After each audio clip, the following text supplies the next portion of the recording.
ছিলেন নিষিদ্ধ ঘোষিত সন্ত্রাসী দলের নেতা। আমেরিকা তার মাথার মূল্য ঘোষণা করেছিল $10 মিলিয়ন। তার সাথেই বুধবার 37 মিনিটের বৈঠক করেছেন প্রেসিডেন্ট ডোনাল্ড ট্রাম্প। আজ সৌদি আরবের রিয়াদে সিরিয়ার প্রেসিডেন্ট আহমেদ আল শারার সঙ্গে বৈঠক করেছেন প্রেসিডেন্ট। এই বৈঠকে সিরিয়ার উপর থেকে সব নিষেধাজ্ঞা তুলে নেয়ার ঘোষণা দিয়েছেন প্রেসিডেন্ট। তবে দ্য টাইমসের প্রকাশিত খবর বলছে ইসরায়েলের সঙ্গে সম্পর্ক স্বাভাবিক করা সহ সিরিয়াকে 5টি প্রস্তাব দিয়েছে আমেরিকা। এসব প্রস্তাবের পক্ষে সম্মতির ইঙ্গিত পাওয়ার পরই সিরিয়ার উপর থেকে সব নিষেধাজ্ঞা প্রত্যাহার করেছে ওয়াশিংটন। ট্রাম্পের মতে সিরিয়াকে মহান হওয়ার জন্য আরেকটি সুযোগ দেওয়া হয়েছে। ট্রাম্প বৈঠকে সিরিয়ার কাছে আরও প্রস্তাব রাখেন, দেশটিকে সন্ত্রাসবাদের বিষয়ে আমেরিকাকে সহযোগিতা করতে হবে। এর অংশ হিসেবে ফিলিস্তিনি সন্ত্রাসীদের সিরিয়া থেকে বিতাড়িত করতে হবে। উত্তর পূর্ব সিরিয়ায় থাকা আইএসের বন্দী শিবিরগুলো দায়িত্ব নিতে হবে। এটি গত 25 বছরের মধ্যে আমেরিকা ও সিরিয়ার শীর্ষ পর্যায়ের নেতাদের মধ্যে প্রথম বৈঠক। বৈঠকে সৌদি আরবের যুবরাজ মোহাম্মদ বিন সালমান উপস্থিত ছিলেন। ভিডিও লিঙ্কে যোগ দিয়েছিলেন সিরিয়ার প্রভাবশালী প্রতিবেশী তুরস্কের প্রেসিডেন্ট রিসেপ তাইপ এরদোয়ান। সিরিয়ার উপর থেকে নিষেধাজ্ঞা প্রত্যাহারের ঘোষণার পর নিজেদের পার্লামেন্টে দেয়া এক ভাষণে বন্ধু ট্রাম্পকে ধন্যবাদ দেন প্রেসিডেন্ট এরদোয়ান। এদিকে প্রেসিডেন্ট ট্রাম্পের এই মধ্যপ্রাচ্য সফরে গুরুত্ব পেয়েছে ইরানের বিষয়টি। ট্রাম্প বলেছেন, আমি ইরানের সঙ্গে একটি চুক্তি করতে চাই, তবে শর্ত হলো তেহরানকে সন্ত্রাসবাদে অর্থায়ন, রক্তাক্ত ছায়া যুদ্ধ এবং স্থায়ী ও যাচাইযোগ্য উপায়ে পারমাণবিক অস্ত্র তৈরির চেষ্টা বন্ধ করতে হবে। ইরানের সঙ্গে পারমাণবিক চুক্তির জন্য আমেরিকা সহিংস পথে যেতে চায় না বলে সতর্ক করেছেন প্রেসিডেন্ট ডোনাল্ড ট্রাম্প। তবে মধ্যপ্রাচ্য সফরের সময় দেয়া ট্রাম্পের এই বক্তব্যের প্রতিবাদ জানিয়েছেন ইরানের পররাষ্ট্রমন্ত্রী আব্বাস আল-গারসি। তিনি বলেছেন, ইসরায়েলের অপরাধকে ঢাকতে ট্রাম্প ইরানের উপর দোষ চাপানোর চেষ্টা করছেন। তার বক্তব্যটা আমরা একটু শুনে আসতে চাই। এটা সত্যি দুর্ভাগ্যজনক যে ট্রাম্প এই অঞ্চলে ইসরায়েলের সব হুমকি এবং অপরাধ এড়িয়ে গিয়ে ইরানকে হুমকি হিসেবে উপস্থাপন করেছেন। এটা আসলে অপরাধীকে লুকিয়ে অন্যের উপর দোষ চাপানোর ঘটনা। তবে কারা গাজায় 60,000 মানুষকে হত্যা করেছে, কারা সব ধ্বংসযজ্ঞ চালাচ্ছে? ইরানের পররাষ্ট্রমন্ত্রীর বক্তব্য আমরা শুনছিলাম। এই সফরের উল্লেখযোগ্য একটি বিষয় হলো, সফরের দ্বিতীয় দিনে কাতারের সাথে 210টি বিমান কিনতে এবং কাতার ও আমেরিকার মধ্যে বাণিজ্য ও প্রতিরক্ষা সহায়তা সংক্রান্ত একাধিক চুক্তি সই হলেও কাতারের রাজপরিবারের পক্ষ থেকে উপহার হিসেবে এয়ারফোর্স ওয়ান বিমান গ্রহণের বিষয়ে কোনো কথা বলেননি ট্রাম্প। কারণ বিষয়টি নিয়ে দেশের ভিতরে শুধু ডেমোক্রেটরা নয়, রিপাবলিকানরাও সোচ্চার হয়েছেন। এর মধ্যে অবশ্য বার্তা সংস্থা অ্যাসোসিয়েট প্রেসের করা একটি জরিপে দুঃসংবাদ আছে ডেমোক্রেটদের জন্য। 2/3 ডেমোক্রেটরা হতাশ, অথচ গত বছরের জুলাই মাসে 10 জনের 6 জন ছিলেন আশাবাদী। 55% রিপাবলিকানরা তাদের দলের ভবিষ্যৎ নিয়ে আশাবাদী, যা এর আগে ছিল 47%। ডেমোক্রেটরা তাদের ভবিষ্যৎ নেতা নিয়েও নানা সংশয়ে আছেন। তাদের কাছে সেনেট মাইনরিটি লিডার চাক শুমারের চেয়ে জনপ্রিয়তায় এগিয়ে আছেন সেনেটর বার্নি স্যান্ডার্স কিংবা কংগ্রেসম্যান ওকাসিয়া কর্টেজের মতো রাজনীতিবিদরা। এদিকে আগামীকাল বৃহস্পতিবার বিশ্বের চোখ থাকার কথা ছিল তুর্কির রাজধানী ইস্তাম্বুলের দিকে। রাশিয়া ইউক্রেন যুদ্ধবিরতির প্রত্যাশায় মিলিত হওয়ার কথা ছিল দুই দেশের শীর্ষ নেতা পুতিন ও জেলেনস্কির। এমনকি প্রেসিডেন্ট ডোনাল্ড ট্রাম্পও কয়েকবার আগ্রহ জানিয়েছেন তিনি নিজেও যেতে চান ইস্তাম্বুলে। তবে সব আশায় গুড়ে বাড়ি ঢেলে আজ সন্ধ্যায় ক্রেমলিন জানিয়েছে পুতিন তো নয়, এমনকি শীর্ষ কর্মকর্তারাও যাচ্ছেন না এই বৈঠকে। বেশ নিচু সারির কর্মকর্তারা যাচ্ছেন। অনেকে এটাকে তাই বলছেন শুরুর আগেই শেষ সব আশা ভরসা। এসব নিয়ে কথা বলবো TVN24 নিউজ নেটওয়ার্কের নিয়মিত আয়োজন আওয়ার ডেমোক্রেসি অনুষ্ঠানে। আপনাদের সাথে আছি আমি এহসান জুয়েল। আমাদের সাথে বিশেষজ্ঞ অতিথি হিসেবে যুক্ত হচ্ছেন কমনওয়েলথ ইউনিভার্সিটি অফ পেনসিলভেনিয়ার প্রফেসর ডক্টর এম খালেকুজ্জামান, শিক্ষাবিদ ও রাজনৈতিক বিশ্লেষক শেখ আল মামুন। আপনাদের দুজনকে স্বাগত জানাচ্ছি। একেবারে শেষের বিষয়টা দিয়ে শুরু করতে চাই, যেটি সবার আশা ছিল যে রাশিয়া ইউক্রেন যুদ্ধ এবং এটি বন্ধে বেশ কয়েক দফা উদ্যোগ নেওয়া হয়েছে। প্রেসিডেন্ট ডোনাল্ড ট্রাম্পের পক্ষ থেকে জেলেনস্কির সঙ্গে 2 দফা বৈঠক করা হয়েছে এবং এর আগেও সৌদি আরবে বেশ কয়েক দফা দুই দেশের অর্থাৎ রাশিয়া ও ইউক্রেনের প্রতিনিধিরা বৈঠকে মিলিত হয়েছেন। কিন্তু সবশেষ যেটি দেখা গেল যে পুতিন একটি প্রস্তাব দিয়েছেন তিনি ইউরোপের যে যুদ্ধবিরতির প্রস্তাব সেটিকে প্রত্যাখ্যান করে নিজস্ব একটা প্রস্তাব দিয়েছেন এবং এই প্রস্তাবে তিনি বলছিলেন যে সরাসরি আলোচনার মাধ্যমে সেটি শেষ করা যায় কিনা। জেলেনস্কি সাড়া দিয়েছেন, প্রেসিডেন্ট ডোনাল্ড ট্রাম্প সাড়া দিয়েছেন, কিন্তু শেষ মুহূর্তে প্রেসিডেন্ট পুতিন যেটি করলেন এটিকে অনেকে বলছেন পুতিনের আরেকটি ব্লাফ, অর্থাৎ আরেকটি তিনি ধোঁকা দিলেন, যেটি নিয়ে অনেকে বলছিল যে রাশিয়াকে বিশ্বাস করা যায় না। প্রফেসর ডক্টর এম খালেকুজ্জামান, আপনার কাছে জানতে চাই, যদি পুতিন যোগ নাই দেন তাহলে আসলে এই আলোচনা কতটুকু গুরুত্ব আর থাকে? জি, ধন্যবাদ আপনাকে। আসলে সারা পৃথিবী সেদিকে তাকিয়েছিল, কারণ এখানে একটা ঘোষিত ছিল যে বৃহস্পতিবার দুই প্রেসিডেন্টের মধ্যে একটা আলাপ আলোচনা হবে, এবং এই যুদ্ধটা 2 বছরের বেশি, প্রায় 2.5 বছর হতে চলেছে। এত ক্ষয়ক্ষতির পরে এটা এই যুদ্ধটা থেমে যাবে, এটাই আমরা সবাই আশা করেছিলাম। কিন্তু পুতিন যেভাবে জিনিসটাকে নাকচ করে দিল, তাতে আমার মনে হচ্ছে একটা জিনিস, যে ডেফিনেটলি ওয়ার ফিল্ডে পুতিনের অনেক বেশি অ্যাডভান্টেজ রয়েছে, সেটা সে আজ করতে পেরেছে, এটা সে বুঝতে পারে। এবং সেটাও বুঝতে পেরেছে যে ডোনাল্ড ট্রাম্পের ফোকাসটা টোটালি এখন আর ইউক্রেনের যুদ্ধে নেই। ডোনাল্ড ট্রাম্পের ফোকাস না থাকা মানে আমেরিকার ফোকাস না থাকা, সাথে সাথে হচ্ছে ইউরোপ আলাদা করে এমন কিছু ফোকাস করতে পারবে না। তো এইটাকে সে একটা অ্যাডভান্টেজ হিসেবে নিয়েছে, এটা একটা দিক। আরেকটা জিনিস হচ্ছে, এখন কিন্তু সামনে হচ্ছে আপনার সামার মান্থস। সামারে যেহেতু আসছে, সামারে আসলে যুদ্ধ করাটা অনেক সহজ হয়। এবং এই যে 9 মানে মে আর কি, আজকে তো হচ্ছে 14 তারিখ মে, 9 তারিখ মানে 4-5 দিন আগে যে দ্বিতীয় মহাযুদ্ধে বিজয়ের যে 80 বছর ওরা পূর্তি পালন করলো রাশিয়া, সেখানে শি জিনপিং গিয়েছিলেন, আপনারা জানেন। এখানে শি জিনপিং রাশিয়ার সাথে সমস্ত দুঃখে কষ্টে আনন্দ বেদনায় মানে অকৃত্রিম বন্ধু হিসেবে থাকবে, এটা ঘোষণা দিয়েছে। তো ওই দুটো কারণে আমার মনে হয়, তার যেহেতু পুতিন যেহেতু তার হচ্ছে যে যুদ্ধে একটু এগিয়ে আছে, দ্বিতীয়ত হচ্ছে চীনের যথেষ্টই ব্যাকিং সে আবার নতুন করে পেলো, আর 3 নম্বর হচ্ছে সামারে যুদ্ধ করা তাদের জন্য কঠিন না, আর 4 নম্বর হচ্ছে তাদের মধ্যে এক ধরনের জোশ এসছে। তারা ঘোষণা দিয়েছে 80 বছর আগে আমরা যেমন ভাবে মানে নাজিবাদ বা নাৎসিদেরকে আমরা পরাজিত করেছিলাম ইউরোপে, একইভাবে এই যে ইউক্রেনের যুদ্ধ আমরা নব্য নাৎসিদেরকে পরাজিত করতে পারবো। তো এই সমস্ত রেটরিক গুলি থেকে খুবই মানে দৃশ্যমান হয় যে পুতিন আসলে যুদ্ধটাতে তার আপার হ্যান্ড রয়েছে, এবং এই মুহূর্তেই সে এটা করার প্রয়োজন বোধ করছেন। সুতরাং এটা একটা দুঃখজনক ব্যাপার। তবে নিচের লেভেলের যেসব সারির লোকেরা যাচ্ছে আলোচনাটাতে, সেটা তো কোনোভাবেই সমস্যার সমাধান করবে না, কারণ তারা বড় জোর একটা মেসেজ নিয়ে আসে, জানাতে পারে পুতিনকে যে জেলেনস্কি এই ধরনের শর্তাবলী দিয়েছে বা এই ধরনের আকাঙ্ক্ষা পোষণ করেছে। এর বাইরে তো কিছুই হবে না, কারণ at the end of the day Putin actually কি কি করতে রাজি, কোন কোন জায়গায় ছাড় দিতে রাজি, কোন কোন শর্তের যুদ্ধটাকে থামাতে রাজি, একমাত্র তিনিই জানেন।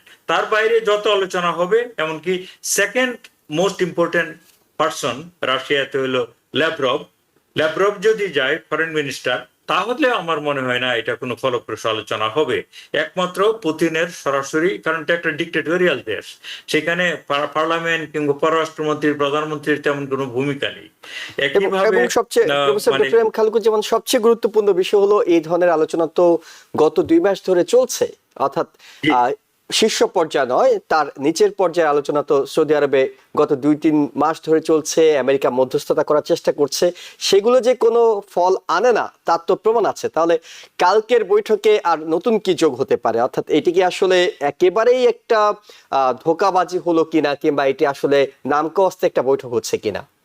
আমি সেই কথাটাই বললাম একটু আগে, যে পুতিনের সরাসরি অংশগ্রহণ ছাড়া, তার সরাসরি তার মুখ থেকে কথাগুলি বের হয়ে আসার আগে যত ধরনের মিটিং হোক, সেগুলি সেরকম কোনো ফল বয়ে নিয়ে আসবে না। এখন এটাকে আপনি ধোঁকা বলতে পারেন, এটাকে পুতিনের এক ধরনের মানে আপার হ্যান্ড বা সে অগ্রগামী রয়েছে যুদ্ধক্ষেত্রে, এই জন্য সে এটার প্রয়োজন বোধ করছে না। যেভাবেই বলুন না কেন, এই মুহূর্তে পুতিন মনে করছে যে তার কিছু হারানোর নেই, সে যদি যুদ্ধের থেকে যায় বরং আরো কিছু তার গেইন করার রয়েছে আর কি। জি, অর্থাৎ তার দর কষাকষির আরো কিছু বিষয় বাকি হয়তো আছে, বাকি কিংবা রয়ে গেছে। তিনি জি।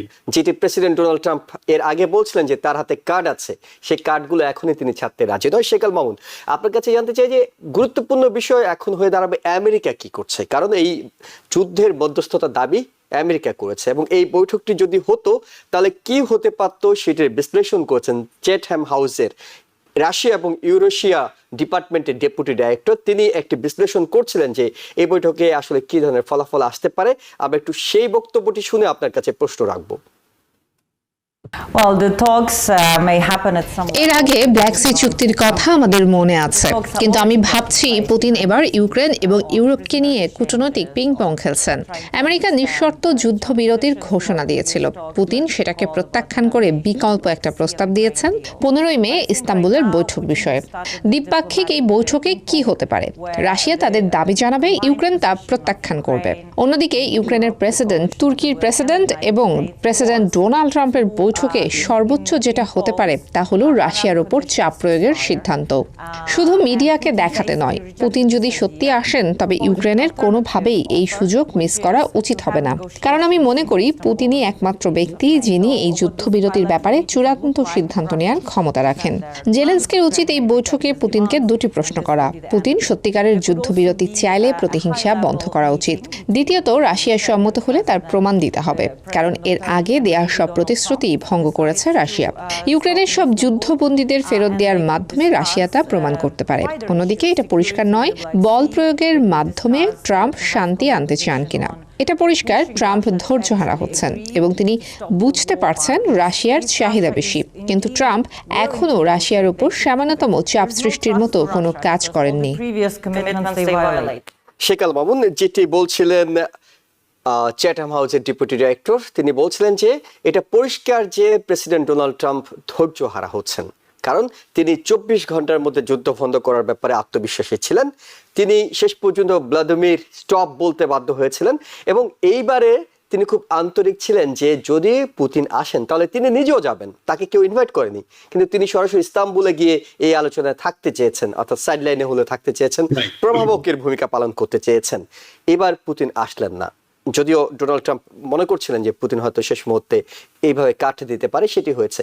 আমেরিকা এখন কি করতে পারে? আমেরিকার হাতে কি এমন অস্ত্র আছে, কিংবা পুতিনকে আমেরিকা আসলে বাধ্য করার মতো কোনো জায়গায় কি আছে, নাকি পুতিন যদি মনে করেন আমি বসবো না, আমি বসবো না?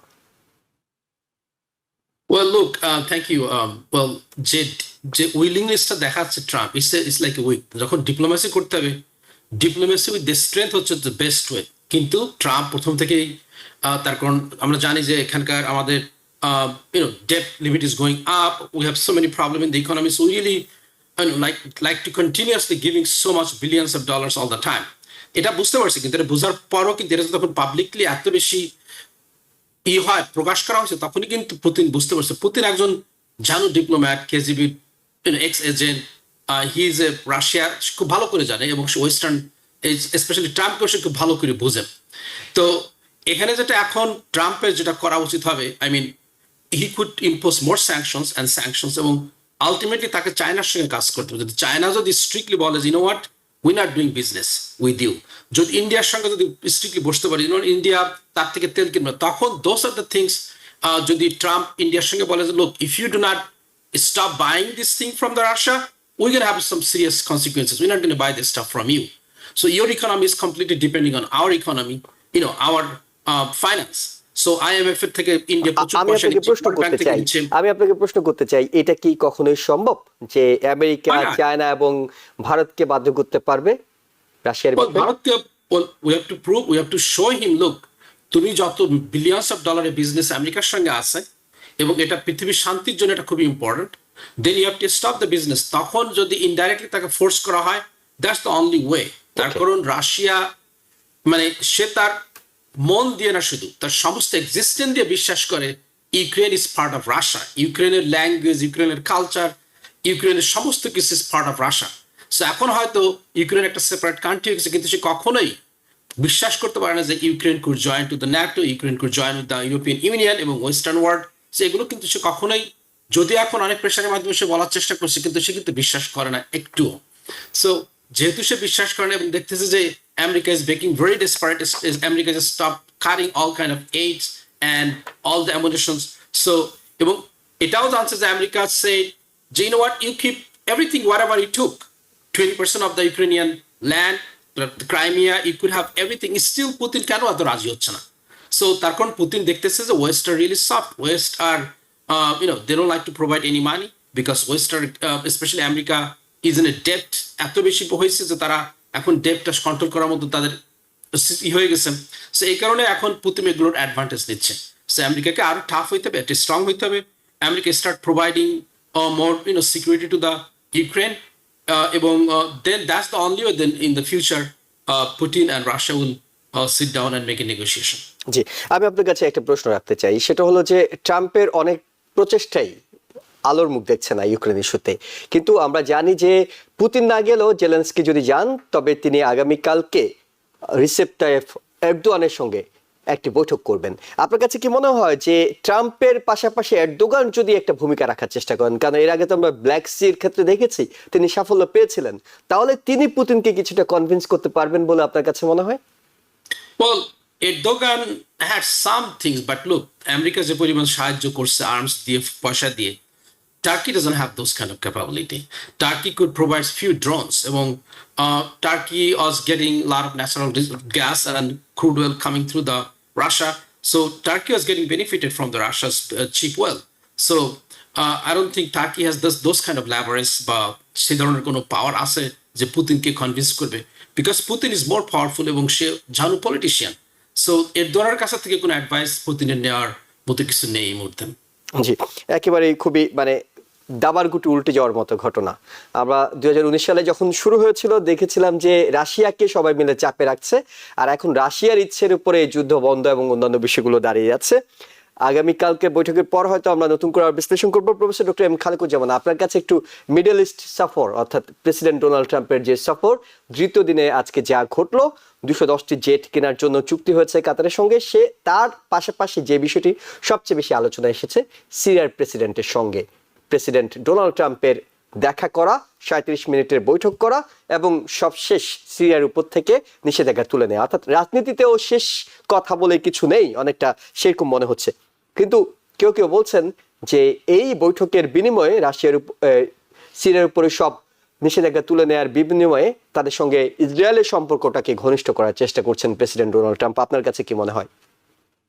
জি, আমার কাছে মনে হয় যে সিরিয়ার উপর থেকে যে নিষেধাজ্ঞা তুলে নেওয়ার সিদ্ধান্ত নিয়েছে, এটা কিন্তু অনেকগুলো শর্ত সাপেক্ষে এবং শর্তগুলির মূলত হচ্ছে আব্রাহাম অ্যাকর্ডের অংশ হতে হবে সিরিয়াকে, এবং সিরিয়াকে তাদের যে সন্ত্রাসী কর্মকাণ্ড এগুলি থেকে সরে আসতে হবে, ইসরায়েলের সাথে তাদের সম্পর্ক ভালো করতে হবে, ইরানের সাথে একটু দূরত্ব তৈরি করতে হবে, এই জাতীয় অনেকগুলো শর্ত দিয়েছে।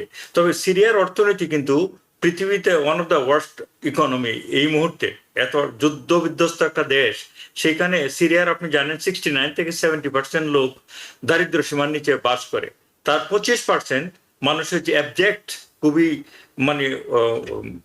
সর্বোচ্চ দারিদ্রতা যেটাকে বলে সেরকম জায়গায় রয়েছে। সুতরাং আমি মনে করি ব্যক্তিগতভাবে যে ডোনাল্ড ট্রাম্প যে সিরিয়ার উপর থেকে স্যাংশনগুলি তোলার সিদ্ধান্ত নিয়েছে, এটা একটা গুড ডিসিশন ইয়ের জন্য, সিরিয়ার জন্য, সিরিয়ার মানুষের জন্য, সাধারণ জনগণের জন্য, এবং এটা তিনি নিজের থেকে নেননি ডিসিশনটা। এর জন্য এমবিএস এবং এরদোয়ান দুইজন তাকে রিকোয়েস্ট করেছে, দুইজনের রিকোয়েস্টকে সে দাম দিয়েছে, কারণ সৌদি আরবের সাথে যুক্তরাষ্ট্রের সম্পর্ক 80 বছরের এবং অনেক বেশি ইন্টারডিপেন্ডেন্ট দুটো কান্ট্রি, কারণ সৌদি আরবের যে জ্বালানি তার উপর আমরা অনেক নির্ভরশীল ছিলাম 1 দশক 2 দশক আগে পর্যন্ত। প্লাস সৌদি আরবের হাতে প্রচুর টাকা পয়সা রয়েছে, তারা অনেক ইনভেস্ট করবে, অনেক বেশি কেনাকাটি করবে ইউএস এর কাছ থেকে, এটা হচ্ছে একটা দিক। এবং আরেকটা জিনিস আমার কাছে মনে হয় যে ডোনাল্ড ট্রাম্প কিন্তু তার যে ব্যক্তি বন্দনা, প্রশংসা, এগুলি সে খুব পছন্দ করে, এবং যারা খুব যেটাকে বলে স্ট্রং পার্সোনালিটি, তাদের প্রতি কিন্তু ডোনাল্ড ট্রাম্পের এক ধরনের সম্মান বা ভালোবাসা যাই বলেন সবসময় রয়েছে। এটা কিম জং উনের জন্য রয়েছে, শি জিনপিং এর জন্য রয়েছে, পুতিনের জন্য রয়েছে। একইভাবে এই যে আল সারা যে ব্যক্তি, তার সম্বন্ধে সে কিন্তু অনেক সুন্দর সুন্দর মন্তব্য করেছে। সে খুব টাফ, সে খুব সুন্দর দেখতে, সে খুব ভালো, তার একটা অতীত ইতিহাস আছে, কিন্তু আমার ধারণা তার সক্ষমতা আছে সিরিয়াকে সামনে নিয়ে যাওয়ার। অর্থাৎ আমি যেটা বলতে চাচ্ছি, Donald Trump in a way কিন্তু পুতিনের মতোই, সে নিয়ম কানুনের তোয়াক্কা করে না, তার যাকে পার্সোনালি ভালো লেগে যায় সে অনেক জায়গাতে অনেক ছাড় দিতে রাজি হয়ে যায়। আমার ধারণা যে আলসারা সত্যি সত্যি হ্যান্ডসাম লুকিং গাই, সব মিলিয়ে তার হয়তো কোনো কারণে তাকে খুব পছন্দ হয়েছে এবং সে কিছু কিছু আউট অফ দ্য নর্ম গিয়ে কিছু কিছু ছাড় দিতে সে সম্মত হয়েছে। কিন্তু এই সম্মতিগুলো আরো বেশি ফলপ্রসূ হবে যদি ইসরায়েলকে ডোনাল্ড ট্রাম্প রাজি করাতে পারে যে তোমরা যেসব জায়গায় সিরিয়ার দখল করে নিয়েছো আসাদ পতনের পরে, ইনক্লুডিং যে অন্য জায়গায় যে 66 এর ওয়ারে যে দখল করেছিল, চলো আমরা এগুলি নিয়ে একটা মীমাংসা করি এবং এই এলাকায় একটা শান্তিপূর্ণ অবস্থা ফিরিয়ে আনি। কিন্তু আপনারা এটাও জানেন খবর থেকে যে নেতানিয়াহু কিন্তু এই যে সুন্দর হবনবিং চলছে, মানে ভালো মানে সম্পর্ক চলছে এমবিএস কিংবা যে আলসারার সঙ্গে কিংবা এরদোয়ানের সঙ্গে, এটিতে নেতানিয়াহু কিন্তু হ্যাপি না। সে চাচ্ছে যে যুদ্ধটাকে লাগিয়ে রাখতে প্যালেস্টাইনে, কারণ যুদ্ধ থাকা মানে হচ্ছে সে ক্ষমতায় থাকা এবং হচ্ছে ইউএস তার বেশি আরো কাছাকাছি হওয়া। সে যদি এখানে শান্তি শৃঙ্খলা স্থাপন করে ফেলে মিডল ইস্টে ইউএস, তাহলে কিন্তু মানে ইসরায়েলের যে গুরুত্ব সেটা ইউএস এর কাছে কমে যাবে। কারণ ডোনাল্ড ট্রাম্প হচ্ছে একজন ব্যবসায়ী ব্যক্তি, তা সে সবসময় খেয়াল করে কোথায় তার ব্যবসা ভালো হবে, আমেরিকার জন্য লাভ হবে। তো সে লাভটা কিন্তু কাতারের সঙ্গে যে চুক্তিগুলি হচ্ছে তাতে হবে, সৌদি আরবের সঙ্গে চুক্তি হচ্ছে তাতে হবে, এবং এমনকি যে ইরানের সাথে যে নেগোসিয়েশন হচ্ছে সেখানেও নিশ্চয়ই অনেক লেনদেনের ব্যাপার থাকবে। অর্থাৎ ডোনাল্ড ট্রাম্প কিন্তু সবসময় চাচ্ছে যে ব্যবসা বাণিজ্যে তার নিজস্ব সুযোগ সুবিধা কোথায় বেটার হবে। এই জন্য নেতানিয়াহু অতটা হ্যাপি না এই মুহূর্তে। জি, এবং একই কথা বলছিল আসলে সিএনএন এর একটি বিশ্লেষণ। তারা বলছিল যে এই সফরে নেতানিয়াহু নীরব দর্শকের ভূমিকা আছেন, যদিও তারা এটিও বের করেছেন যে আসলে ইসরায়েলের ব্যাপারে কিংবা ইসরায়েলের সফরের ব্যাপারে প্রেসিডেন্ট ডোনাল্ড ট্রাম্প আগ্রহী নয়, কারণ ইসরায়েল থেকে তার পাওয়ার কিছু নেই, তিনি পাওয়ার ছাড়া সফর করার তো কোনো কারণ নেই। কিন্তু একটা বিষয় সিএনএন তাদের বিশ্লেষণে এনেছে যে ট্রাম্পের বিভিন্ন কাজ ইসরায়েলকে বিভিন্ন সময় হতবাক করেছে। বিশেষ করে তারা তিনটি উদাহরণ আনছিল, যে ইরানের সঙ্গে আলোচনার প্রস্তাব, ইয়েমেনে হুতিদের বিদ্রোহীদের সঙ্গে চুক্তি এবং হামাসের সঙ্গে সরাসরি আলোচনা যে প্রস্তাব দিয়েছিল আমেরিকা, সেগুলো অনেকটা ইসরায়েলকে বিস্মিত করেছে। আমি একটু শেকাল মামুন আপনার কাছে জানবো, সেটা হলো এই সফরে ইসরায়েল কি আসলে নীরব দর্শক, নাকি ইসরায়েলের যে পারফরমেন্সগুলো আছে যেমন সিরিয়ার সঙ্গে সম্পর্ক উন্নয়ন এবং অন্যান্য বিষয়গুলো, সেগুলো তো প্রেসিডেন্ট ডোনাল্ড ট্রাম্প তাদের হয়েই কাজটা করছেন। Well, it would be any president. Any president যদি থাকতো তখন অবশ্যই বলতো যে সিরিয়া তোমাকে আমি অ্যাকসেপ্ট করবো, তোমাকে মানে এমবার্গোটাকে উইথড্র করবো, বাট তোমাকে অ্যাকসেপ্ট করতে পারবো ইসরায়েলকে। এটা তো যেই আসুক না কেন, ডেমোক্র্যাট হোক রিপাবলিকান হোক। বাট এখানে যেটা কন্ডিশন যেটা হচ্ছে যে লোক, আপনি যে সিরিয়াকে তাকে যে রিকগনাইজ করতে বলতেছেন এবং সিরিয়াতে যেসব টেরোরিস্ট আছে, ফরেন টেরোরিস্ট যেটা বলা হয়েছে আর কি, বা তারা বলতেছে তাদের ফাইটার, সো তারা কিন্তু আল সারার তার সঙ্গেই কিন্তু কাজ করছে, তার জন্যই ফাইট করে কিন্তু আসাদকে রিমুভ করছে। সো ডেফিনেটলি তারা তাদেরকে দেশের থেকে বের করে দিবে না। তারা বলছে যে প্যালেস্টাইনিদেরকে বের করতে দিবে। এখন প্যালেস্টাইনিদের বের করে কোথায় পাঠাবে, কোথায় তাকে ইসরায়েলে পাঠাবে, নাকি there is no space in West Bank and Gaza তো ডিস্ট্রয়, সেটাগুলো বুঝতে হবে যে 5টা কন্ডিশন দেওয়া হয়েছে, তো কোনটা কোনটা এটা অ্যাকসেপ্টেবল। আর আপনি যেটা বলতেছেন, হ্যাঁ ইরানের জন্য বা ইসরায়েলের যেভাবে নেতানিয়াহু যে গতকালকে যে একজন আমেরিকান ইসরায়েলি সিটিজেন, তাকে মাত্র 19 বছর বয়স ছিল, তাকে নেওয়া হয়েছে, এখন সে 21 বছর বয়স, ইয়াং পার্সন, এবং আমেরিকা ডাইরেক্টলি হামাসের সঙ্গে নেগোশিয়েট করে তাকে কিন্তু রিলিজ করা হয়েছে। কিন্তু নেতানিয়াহু কিন্তু একদম খুশি না এটাতে। নেতানিয়াহু চাচ্ছিল যে আরো এটাকে প্রলং হোক, এবং নেতানিয়াহুর যে মিডিয়া তার এগেনস্টে, সেই ফ্যামিলির এগেনস্টে এখন ক্যাম্পেইন করতেছে। ইট ইজ সো সারপ্রাইজিং যে তাদের একজন ছেলে আমেরিকা কেন ডাইরেক্টলি হস্তক্ষেপ করলো সেটা তারা পছন্দ করতেছে না। তো আমার কিছু ইসরায়েল জুইশ ফ্রেন্ড আছে, তারা বলতেছে this time Trump might put him under the bus. তার মানে হচ্ছে কি তাকে বাসের নিচে ফেলে দিতে পারে, তার কারণ America is the only friend for Israel, there is nobody else. কেউ আজকে আমি নিউজে দেখলাম ফ্রান্সের প্রেসিডেন্টকে সে বলতেছে you are working for Hamas, সেখানে ব্রিটেনের প্রাইম মিনিস্টারকে সে বলতেছে। So he doesn't have any friend except United States and Trump. এবং ট্রাম্পকে যদি সে হ্যাপি না করে বা ট্রাম্প যদি একটা কিছু বলে বসে, that's going to be really difficult for him to deny or ignore. তো সে অবশ্যই বলছে, গতকালকে বলছে, ট্রাম্প বলছে যে হোয়াট গাজার people can't live like this forever. So এটা যদি সে একটু চিন্তা করে দু একটা স্টেটমেন্ট করে, এবং আমরা এক্সপেক্ট করতেছি হয়তো প্যালেস্টাইনকে সে হয়তো স্বীকৃতি দিবে, তখন কিন্তু ইসরায়েলের কিন্তু কোনো উপায় নেই to accept the American proposal, যতই বিটার হোক না কেন। তার কারণ Trump is not gonna run on more time. তো ট্রাম্প যদি এখন একটা কিছু করে বসে, বলে বসে, they cannot ignore it. তার কারণ we give all the money, we give all the ammunition, all the everything, you name it. আর এই মুহূর্তে যেটা হচ্ছে যে হ্যাঁ, মিডল ইস্টে আমরা হয়তো অনেকে ভাবতেছি oh my God, Saudi is giving 600 billion, Qatar is giving 300 billion, United Arab আমিরাত, so he is bringing lot of money. But think about this, দেশে এই যে সব আরব দেশগুলো, পার্শ্ববর্তী সব দেশগুলো, Egypt, Jordan, Syria, they are such a big, like তাদের যে ডেমোগ্রাফিটা, দে আর ইয়াং, তাদের পপুলেশনটা ইয়াং। সেখানে যদি আমেরিকা বিজনেস করতে পারে, আমরা জানি যে ট্রাম্প হচ্ছে একজন transactional president, he believe in business. সেটা যদি আসলে বিজনেসের দিক দিয়ে চিন্তা করে, then America should really do solve all the problem and go for the business. America could make many times more money than what we are doing right now. হ্যাঁ, ইসরায়েলকে অবশ্যই তার security and safety very important, কিন্তু Palestinian লোকজন যদি খেয়ে পরে ভালো থাকে, আমার মনে হয় না যে তারা গিয়ে গোলাগুলি করবে। People like to live peacefully and they want to enjoy their life. That's the 21st century. একমাত্র প্যালেস্টাইনিয়ান ছাড়া। Iran is a huge country, তাদের জনগোষ্ঠী, they are below 25 years, 60% of the people are below 25. They're growing, they need more Boeing.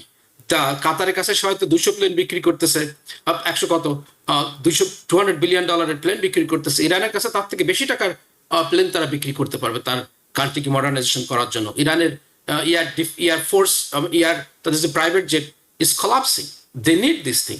So অবশ্যই Trump যদি সেদিকে চিন্তা করে, দেন তারা এবং তিনি বলছিলেন তিনি একটা ডিল করতে চান, তিনি পারমাণবিক শক্তির অধিকারী হবে না ইরান, এই শর্তে একটি ডিলও ইরানের সঙ্গে করতে চান। আমরা একটু দেশের ভিতরের খবরে ফিরতে চাই। প্রফেসর ডক্টর এম খালেকুজ্জামান, আপনার কাছে যেটি জানতে চাই, অ্যাসোসিয়েট প্রেস এপি তারা একটি জরিপ করেছে ডেমোক্র্যাট এবং রিপাবলিকান সমর্থকদের মধ্যে, এবং খুব বিস্ময়করভাবে তারা যেটি দেখছে সেটি হলো ডেমোক্রেটরা তাদের পার্টির ভবিষ্যৎ নিয়ে প্রচণ্ড হতাশ, 2/3 মানুষই হতাশ, অর্থাৎ 3/2 তারা কোনো আশা দেখছে না। অন্যদিকে রিপাবলিকানরা আগের চেয়ে অনেক বেশি উজ্জীবিত। ডেমোক্রেটরা হেরে যাওয়ার প্রায় 6 মাস চলছে। ডেমোক্রেটদের এই যে একটা বিষয় যে তারা ভবিষ্যৎ দেখছে না, আপনিও কি ডেমোক্রেটদের কোনো ভবিষ্যৎ দেখছেন না, কিংবা তারা আসলে কেন গুছিয়ে উঠতে পারছে না? জি দেখুন, ডেমোক্রেটরা যে ডিমোরালাইজড এটাতে কোনো সন্দেহ নেই, কারণ আমরা তাদের তেমন কোনো বড় অ্যাক্টিভিটিস দেখছি না। ইদানিং আমরা যেটা দেখছি গত কয়েক মাস ধরে, বার্নি স্যান্ডার্স, তার 85 ইয়ার্স ওল্ড একটা ব্যক্তি, যে তারুণ্য দেখিয়ে যাচ্ছে, সে বিভিন্ন শহরে যাচ্ছে, গিয়ে র্যালি করছে এওসি কে নিয়ে, এটাই হচ্ছে অনলি আপলিফটিং ইভেন্ট ডেমোক্রেটদের জন্য। এই যে এত ব্লান্ডার করে যাচ্ছে Donald Trump, blunder in the sense যে তার আউট অফ দ্য নর্ম গিয়ে নীতি নৈতিকতা, নিয়ম কানুন, প্রোটোকল কিছু না মেনে সে কত সিদ্ধান্ত নিয়ে নিল ইমিগ্রেশনের ব্যাপারে, ডিপার্টমেন্ট অফ জাস্টিসের ব্যাপারে, দেশের আভ্যন্তরীণ যে মানে বিভিন্ন নিয়ম কানুন পরিবর্তন করার ব্যাপারে। তো এইসব ব্যাপারে তো মানুষের প্রতিনিধি হয়ে ডেমোক্রেটদের উচিত ছিল এসব ব্যাপারে খুব সরব থাকা, এসব ব্যাপারে আরো বেশি মানুষকে মোবিলাইজ করা। হ্যাঁ, তো সেটা আমরা দেখছি না। তো তাতে করে আমিও খুব আশাহত। আমার কাছে মনে হচ্ছে ডেমোক্রেটরা ট্রাম্পের যে জয়কার চারিদিকে, এবং তাতে করে মনে হয় ডেমোক্রেটরা চুপসে গেছে। তবে আমি আশা করি এই যে চুপসে যাওয়াটা সাময়িক, কারণ ওরা তো ডোনাল্ড ট্রাম্পের উপর নির্ভরশীল না। রিপাবলিকান দলের লোকেরা চুপসে থাকে, এর কারণ হচ্ছে যে ডোনাল্ড ট্রাম্প এমন একটা ব্যক্তি যে তিনি একাই পার্টিটাকে ওন করে। হ্যাঁ, সে যদি কোনো ভার্ডিক দিয়ে দেয় কোনো রিপাবলিকানের এগেনস্টে, আমি এই লোকটাকে পছন্দ করি না, তাহলে তার ক্যারিয়ার কিন্তু শেষ রিপাবলিকান পার্টিতে। কিন্তু ডেমোক্রেটদের nothing to worry about those kind of things. সুতরাং আমার মনে হয় আপাতত ডেমোক্রেটিক পার্টির মধ্যে ভিজিবল বড় কোনো লিডার নেই, একটা বড় গ্যাপ দেখা যাচ্ছে। কারণ বার্নি স্যান্ডার্স খুবই উপযুক্ত একজন লিডার, কিন্তু বাস্তবতা হচ্ছে এই যে তার পক্ষে সেকেন্ড টাইম বা থার্ড টাইম রান করার সম্ভব হবে না প্রেসিডেন্সিয়াল ইলেকশনে, এবং এওসি হচ্ছে খুবই ইয়াং, তার পক্ষে রান করা সম্ভব না। আরো অন্যান্য ইস্যু তো আছেই, তিনি একজন স্প্যানিশ ব্যাকগ্রাউন্ড থেকে এসছে, ইয়াং মানুষ, সেই ডিটেলস আলোচনায় আমরা না গেলাম। অর্থাৎ আমার কাছে মনে হচ্ছে যে between Sanders and AOC there is a huge leadership gap Democratic পার্টির মধ্যে। তো সেই জায়গাটা যতক্ষণ পর্যন্ত পূরণ হবে, তবে এটা পূরণ হবে আমার ধারণা এই যে ইন্টারিম ইলেকশন হবে এই যে 2026-এ, তাকে কেন্দ্র করে ডেফিনেটলি কিছু কিছু নড়াচড়া হবে। তবে আমি কিছুটা হতাশ অবশ্যই যে এত এত মানুষ বিরোধী, জনগণের স্বার্থ বিরোধী মানে ডিসিশন ডোনাল্ড ট্রাম্প একের পর এক নিয়ে যাচ্ছে, দেশটাকে অস্থিতিশীল করে তুলছে। এই জিনিসগুলোর ব্যাখ্যা ডেমোক্রেটিক পার্টি দিচ্ছে না এবং মানুষজনকে মোবিলাইজ করার চেষ্টা করছে না, other than Bernie Sanders and AOC. So hopefully আগামী বছর তার নড়েচড়ে বসবে। জি, শেখ আল মামুন, আপনার কাছে জানতে চাই, সেটা হলো আমরা 100 দিন পার হয়ে যেতে দেখেছি, কিন্তু আমরা দেখেছি যে সেনেট মাইনরিটি লিডার চাক শুমার বিভিন্ন কাজে তিনি চুপ ছিলেন, কিন্তু এইবার যখনই কাতার রয়্যাল ফ্যামিলির এয়ারফোর্স ওয়ান জেট পাওয়ার কথা, তখন তিনি আবার হুমকি দেওয়া শুরু করলেন। তিনি বললেন, আমি কিন্তু বিচার বিভাগের সব নিয়োগ স্থগিত করে রাখবো, পামবন্ডিকে নিয়ে এসে তাকে বলতে হবে কেন এটি হচ্ছে। অর্থাৎ চাক শুমার তার জনপ্রিয়তা কমে গিয়েছে, কিন্তু তিনি অনেকদিন পর হলেও কিছুটা অ্যাক্টিভ হয়েছেন। অন্যদিকে আপনারই কংগ্রেস ওমেন বলা যেতে পারে এওসি, আপনারই সেনেটর চাক শুমার, অর্থাৎ নিউ ইয়র্কের কথা আমি বলছিলাম, সেই সব জায়গায় দেখা গেল চাক শুমার হচ্ছে এওসি এবং বার্নি স্যান্ডার্স, যেটি প্রফেসর এম খালেকুজ্জামান বলছিলেন যে তাদের জনপ্রিয়তা বাড়ছে, তাদেরকে পাবলিক ডেমোক্রেট লিডার হিসেবে, ভবিষ্যৎ লিডার হিসেবে দেখছে। আপনার কাছে যেটি প্রশ্ন সেটা হলো, চাক শুমার প্রতিবাদ করছেন, দেরি হয়ে গেল কি, কিংবা এখন যদি তিনি প্রতিবাদ করেন এবং অ্যাক্টিভ হন, সেটা ডেমোক্রেটদের জন্য কতটা উপকারে আসবে? Well, it's nothing is late. Like last যখন আমাদের গভর্নমেন্ট শাটডাউনের সময় যখন নেগোশিয়েট করার কথা ছিল, তখন চাক শুমার shouldn't do this, আমরা জানি, এবং we are very upset. যদিও ultimately Democrat didn't have any choice, যদিও তার সঙ্গে রাজি হওয়া উচিত ছিল, কিন্তু just you have to fight and then you just do the negotiation. You cannot really just simply give in. So সেটাই কিন্তু চাক শুমার করছে, but this time, well, there's going to be $400 million plan. Yes, you have Lara as a minority leader right now in the Senate. He could call for many, investigation, many hearing to the Attorney General and other people. He has the right, but what's going to happen ultimately is that Trump treat like a king. Amra jokhon Trump is very happy after going to the Middle East because those people are treating him like a real king. They are king, so he's having party with the kings. So, $400 million plan, he's getting it free and he's going to be able to keep it even after his time expires. He could keep it as in তার লাইব্রেরিতে রেখে দিতে পারবে in the ফিউচারে। যদিও তো প্ল্যানটা এত পুরনো হয়নি যে লাইব্রেরিতে রাখার মতন, কিন্তু he is a transactional man, he wants money and for the American people and for himself. আমরা জানি he is doing lot of transaction that's controversial. আমরা জানি ক্রিপ্টোতে তার নামে মিম স্টক বিক্রি হচ্ছে, দিস নট লিগাল। তার ছেলেমেয়েরা বিহাইন্ড দ্য সিন তারা কত প্রকার ট্রানজাকশন করতেছে, বিল্ডিং করতেছে, মানে বিভিন্ন দেশে under the Trump's influence. So এগুলো যদি ইনভেস্টিগেশন করা যায়, they will be very in trouble, but ultimately what's gonna happen? Nothing is gonna happen.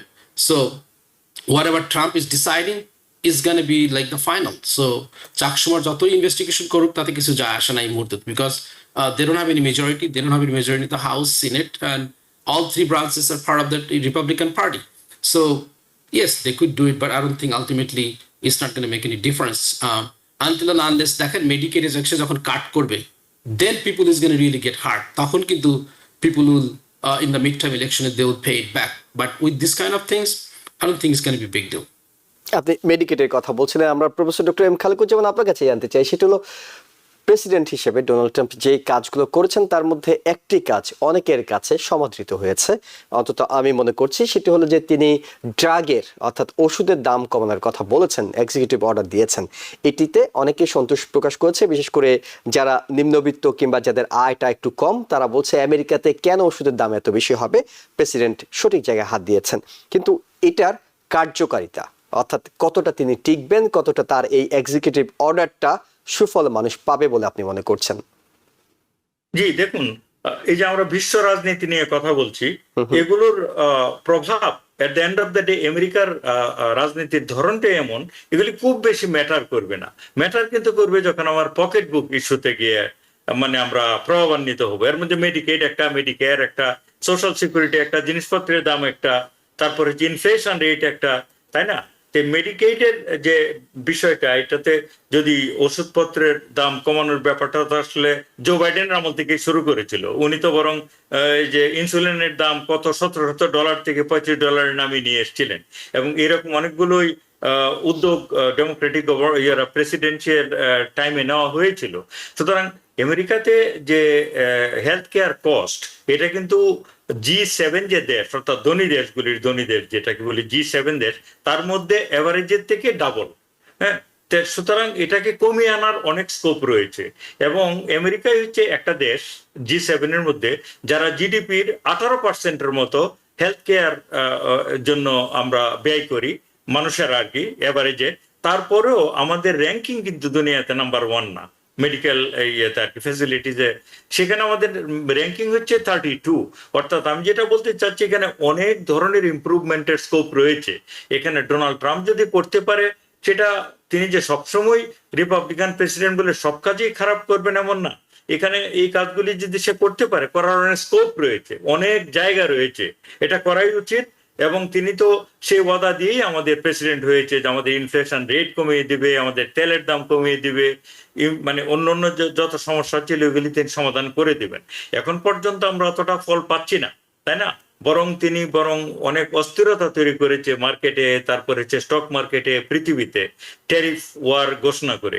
সুতরাং এখন দেখা যাক যে মেডিকেডের ব্যাপারে তিনি যে ওষুধের দাম কমিয়ে আনতে চাচ্ছেন কতটা কার্যকর হয়।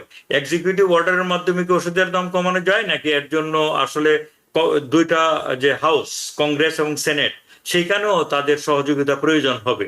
সেইটা দেখার বিষয় রয়েছে। কারণ হচ্ছে আমেরিকার আইনে হচ্ছে যে কোনো ধরনের বাজেটারি ইস্যু, যে পার্টস ইস্যু আর কি, যে ওয়ালেট ইস্যু, এটা কিন্তু কংগ্রেসের হাতে। সুতরাং কোথায় তারা ছাড় দেবে, কোথায় ট্যাক্স বাড়াবে কমাবে, এগুলো এক্সিকিউটিভ অর্ডার দিয়ে সবগুলো জিনিস এখানে করা যায় না। সুতরাং এখন আনফরচুনেটলি বোথ কংগ্রেস এবং সেনেট দুইটাই হচ্ছে রিপাবলিকানদের হাতে। সুতরাং ডোনাল্ড ট্রাম্প যেই মনোবৃত্তি প্রকাশ করবেন, সেটি কংগ্রেস এবং সেনেটরা তার সাথে সাথে থাকবে। সুতরাং এইটা আমাদেরকে একটু অপেক্ষা করে দেখতে হবে কতটা ফলপ্রসূ তিনি এখানে হন। এখনো তেমন কোনো ফল তিনি দেখাতে পারেননি অর্থনৈতিক ক্ষেত্রে। জি, শেখাল মামুন যেটি বলছিলেন প্রফেসর ডক্টর এম খালেকুজ্জামান, যে অর্থনীতি কিংবা জীবনযাত্রার মানে প্রভাব পড়ছে, তার নানা কাজ নেতিবাচক প্রভাব পড়ছে, কিন্তু প্রেসিডেন্ট একটা যুক্তি দিয়ে থাকেন ট্যারিফ থেকে শুরু করে অন্যান্য বিষয়ে, যে একটা ধাক্কা দেওয়ার দরকার আছে, এখন আমি ধাক্কা দিচ্ছি, এটা সুফলটা হয়তো কিছুদিনের মধ্যে পাবে। এবং তিনি খুবই কনফিডেন্ট, তিনি খুবই আত্মবিশ্বাসী যে মানুষ সুফলটা পাবে। আপনি অর্থনীতির নিয়ে কাজ করেন, কথা বলেন, কিংবা অর্থনীতির জ্ঞান আপনার আছে, আপনার কাছ থেকে যেটি জানতে চাচ্ছি সেটি হলো, আপনার কাছে কি তাই মনে হয় যে আজকে একটা নীতি প্রণয়ন করলে তো মানুষের জীবনযাত্রায় আজকে এটার প্রভাবটা পড়বে না? তিনি যে ট্যারিফ কিংবা অন্যান্য বিষয়গুলো নিয়ে কাজ করছেন, মেডিকেড, সোশ্যাল সিকিউরিটি থেকে শুরু করে অন্যান্য, এগুলো লং টার্মে গিয়ে আমেরিকানরা উপকৃত হবে বলে মনে করেন, নাকি যে অস্থিরতা তৈরি হয়েছে এটি সামাল দিতে আসলে অবস্থা খারাপ হয়ে যাবে? ওয়েল, যে ইকোনমিক যে ট্যারিফ যেটা দেওয়া হয়েছে, ট্যারিফটা তো আসলে যেসব দেশ আমাদের থেকে আমরা বেশি করে বিক্রি করি বা তারা বেশি করে বিক্রি করে, উই হ্যাভ দ্য সারপ্লাস। তো এই সারপ্লাসটাই ইজ এ প্রবলেম। তো এখন কিছু কিছু দেশ আছে যেখানে they don't have anything to sell to us, we are buying from them, we can't sell to them. So Trump যেটা বলছে, স্পেশালি চায়নার ক্ষেত্রে যেটা হয়েছে, যে what, they are dumping sometime. Dumping is illegal. Even the World Trade Organization under it, they are producing something such as so low rate, এবং যদি সেই লো রেটের থেকে আরো কম দামে বিক্রি করে, তখন কিন্তু গভর্নমেন্ট তাদেরকে সাবসিডি দেয়। That's illegal. তো চায়না হয়তো এটা প্র্যাকটিস করতেছিল সার্টেন সেক্টরে, তারা অনেক সাবসিডি আছে। আমেরিকা তো আমরা এগ্রিকালচার সেক্টরে সাবসিডি দেওয়া হয়, বাট এই সাবসিডিকে বন্ধ করানোর জন্য বা টু বেটার টার্ম, যে তারা আরো পরিমাণ আমাদের থেকে কিনুক, যে what are the products they could buy, so we could reduce this gap, this সারপ্লাসটা। সেটা হচ্ছে মেইন অবজেক্টিভ ট্রাম্পের ছিল।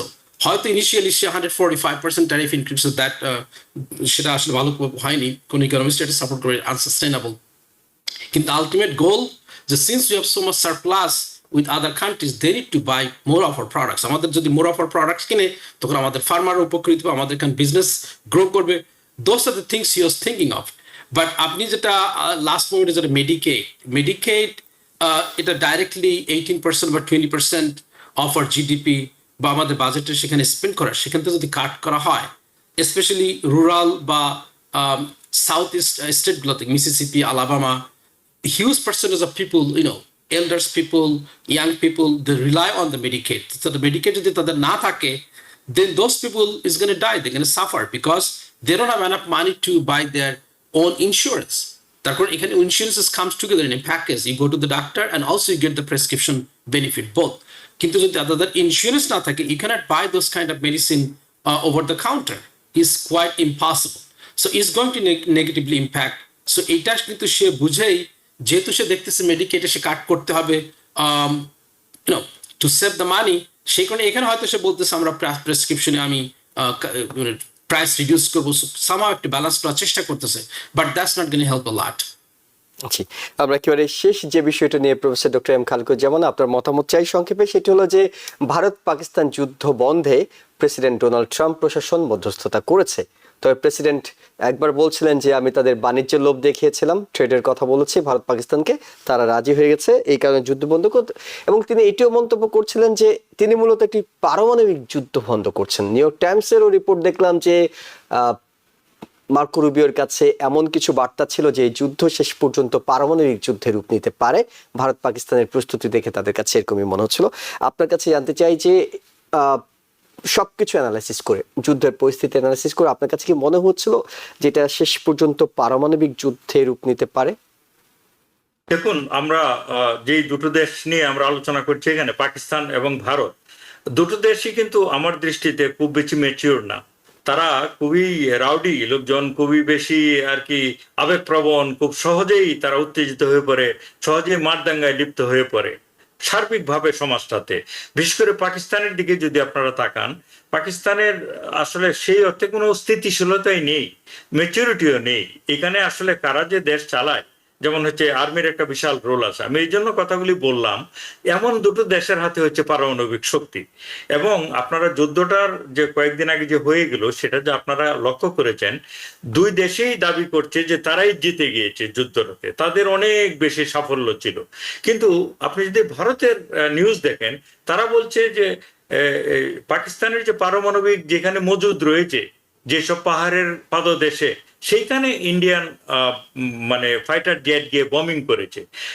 এটা তারা সাফল্য হিসাবে দেখাচ্ছে। তো সেটা যদি সত্যি সত্যি তারা করে থাকে, তাহলে কিন্তু পাকিস্তান যদি ক্ষিপ্ত হয়ে গিয়ে এই যে পারমাণবিক অস্ত্র কাজে লাগাতো, তাহলে তো তাদেরকে আপনি তখন দোষ দিতে পারতেন না। কারণ ইন্ডিয়া চাচ্ছে তাদের পারমাণবিক যে অস্ত্রের যে অস্ত্রাগার, সেগুলি ধ্বংস করার জন্য বমিং করছে। তো সেটা তো তাদের করা উচিত হয়নি, তাই না? কারণ একটা হচ্ছে যে আপনার মানে লো লেভেল স্কারমিশেস, যে বর্ডারে কিছু ধাক্কাধাক্কি হয়, গোলাগুলি হয়, এটা এক ধরনের। কিন্তু ভারত যদি, যেটা তারা নিজেরাই দাবি করছে যে তারা বমিং করতে সফল হয়েছে তাদের পারমাণবিক অস্ত্রের মজুদ যেখানে সেখানে, তো সেটা করা তো তাদের জন্য খুবই ইররেসপন্সিবল বিহেভিয়ার আমার দৃষ্টিতে। তো সেটা করলে পাকিস্তান তো তার পিঠ যদি দেয়ালে ঠেকে যায়, এবং একটু আগে আমি যেটা বললাম যে দুই দেশের লোকের আসলে খুব ম্যাচিওর পলিটিক্যালি এবং ইমোশনালি আমার কাছে মনে হয় না। তারা যদি এরকম একটা কাজে হঠাৎ করে যদি নিউক্লিয়ার পাওয়ারকে তারা ট্রিগার করে বসে, তাহলে এটা খুব খারাপের দিকে চলে যেতে পারতো।